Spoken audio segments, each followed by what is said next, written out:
आज 26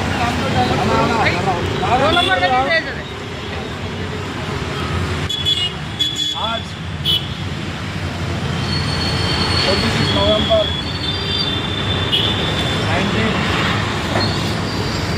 1949 को डॉक्टर बाबा साहब अम्बेडकर जी ने संविधान कंप्लीट करे, लेकिन इसको लागू 26 जनवरी 1950 को लागू हुआ कि भारत का संविधान बाबा साहब अम्बेडकर जी ने सभी को जात पात नहीं है तो सभी को एकता बनाने के लिए सभी को अपना हक देकर डॉक्टर बाबा साहब अम्बेडकर जी ने फिर भारत का संविधान निर्माण करे। उस संविधान के आधार पर आज हिंदू, मुस्लिम, सिख, ईसाई सब भाई भाई के जैसा जो अमन शांति के साथ ये सिलसिला चल रहा।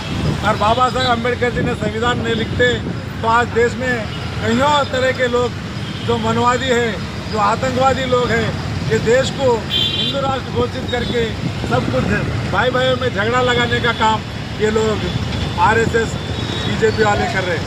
तो मैं एक ही कहना चाह रहा हूँ कि जब तक बाबा साहेब अम्बेडकर जी का संविधान है हम सब सुरक्षित हैं। और मैं इस संदर्भ में यही कहना चाह रहा हूँ, उनके पीढ़ी एक पीढ़ी में 10 पीढ़ी भी अगर खत्म हो गए तो बाबा साहेब संविधान को टच नहीं होता। अभी हम लोग क्यों बोलो तो भीम आर्मी के तरफ से उन दो हर तरह से SC ST BC माइनॉरिटी सब मिलकर हम एक जगह पर रहकर इस संविधान को बचाने का काम कर रहे हैं। और संविधान को कोई हाथ भी नहीं लगा सकता, क्योंकि आप आज माइनॉरिटी भी हमारे साथ में मिलके है। क्यों बोलो तो कुछ भी करके दलितों को, माइनॉरिटियों को, SC ST को परेशान करके ये 2-3% के जो लोग हैं ये भारत देश पे हिंदू राष्ट्र घोषित करने का सपना देख रहे, लेकिन हर किस नहीं होंगे देंगे। अगर भारत के संविधान को अगर कोई हाथ भी टच करा तो हाथ निकाल के फेंक देंगे, जबान खींच के निकाल देंगे।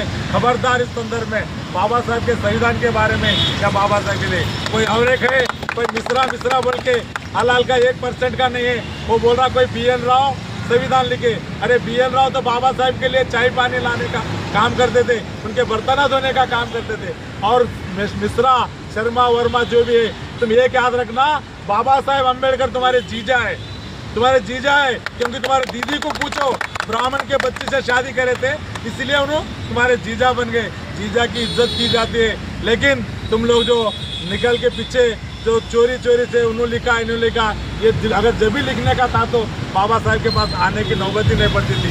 तो लेकिन बाबा साहब अम्बेडकर जी ने संविधान लिखकर आज पढ़ने का अधिकार दिए, महिलाओं को समान का अधिकार दिए। क्योंकि पहले अगर हिंदू राष्ट्र घोषित दूंगा, हिंदू के हिसाब से अगर होऊंगा तो घर में ही अगर लेडीज है तो घर में पकाना, बच्चों को संभालना, यही काम करना पड़ता था। लेकिन बाबा साहब के संविधान की वजह से आज देश में प्रधानमंत्री, कलेक्टर, IAS, IPS, यहाँ तक कि देश का राष्ट्रपति तक लेडीज को, महिलाओं को बनाए तो केवल बाबा साहब अम्बेडकर की देन है इस संदर्भ में। क्योंकि विद्या के लिए, जो लिखाई पढ़ाई के लिए बाबा साहब क्या बोले, एक रोटी कम खाओ लेकिन अपने बच्चों को पढ़ाओ बोल के। पढ़ने जो पढ़ेगा, जो पढ़ लिखा रहेगा वो शेर के जैसा धाड़ेगा बोले। तो सभी को संदर्भ में यही कहना चाह रहा हूँ कि बच्चों को पढ़ाओ, पढ़ के लिखे काबिलियत बनाओ। उसके ऊपर से भी भारत के संविधान पे आ सके तो हम हिंदू, मुस्लिम, सिख, ईसाई, ये देखिए सब हम लोग यहाँ पे प्रूफ में हमारे सब भाई लोग एक जगह पर रह के इसमें हम सहयोग से काम करेंगे। इसलिए आप लोग भाई भाइयों में झगड़ा लगाने का काम मत करिए। आप कितना भी करेंगे आपका चाल हमारे को मालूम है, आप लोगों का चाल हमारे को मालूम है, लेकिन भारत के संविधान को तो टच नहीं होगा। अगर भारत के संविधान को हाथ टच हो जाएगा तो भीमा कोरेगांव 1 जनवरी 18 से 18 में जो हुआ 28,000 जो 500 लोग मारों ने खत्म कर दे, वो नौबत आने मत दो।